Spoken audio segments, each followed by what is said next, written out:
Hi, I'm Heidi Hewitt, AutoCAD Technical Marketing Manager, and I'm here speaking with Robert Green, CAD Management Consultant and author. Robert, do you have any advice to offer CAD managers so that they can help teach or create training material for their users? Yeah, absolutely. What I found is you go in and you do training, and if you try to do this just by explaining, or I call it training by legend, where you're telling people, the thing is they're going to forget. And they're going to walk out of the training room, and then they're going to probably go back to the same mistakes that they were making before you had the training. So it's absolutely imperative that they have something, some kind of training materials that they can fall back on.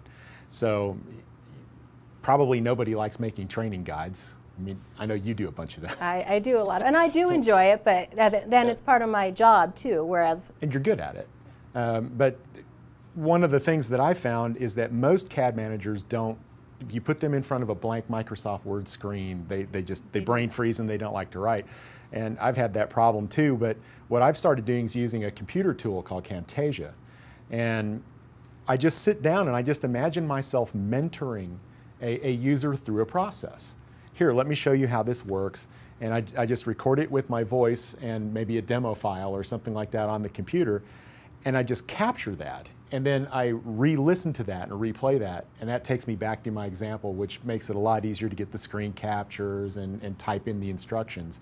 And that really has cut my time. And quite a lot. The users, I would imagine users, AutoCAD users are graphical. They tend to be graphical. So they probably can relate a lot more to something like that, a video compared to reading a document. Show them the screen captures, and then I can also go in after the fact. If I produce a hard copy handout, of course that could be PDF'd or somehow made digital, and then if you record your trainings as you do them, you could then put a hyperlink into your electronic documents, throw the whole thing up on your company server, and now you can email somebody a file and they've got a video link, and that's a good deal right there. The best of both. Yeah, there's really not much more you can do to help them than that. And do you have any resources that you can point our viewers to that want to start taking this method? They can come on to my website at cad-manager.com, and I've got a link on the right side that says videos, where I go into not only some samples but also some techniques for how they can use these tools. Great. Well, I'm going to have to look there and see what advice I can find. You know all that. No, I'm sure I don't. All right. Thanks, Robert.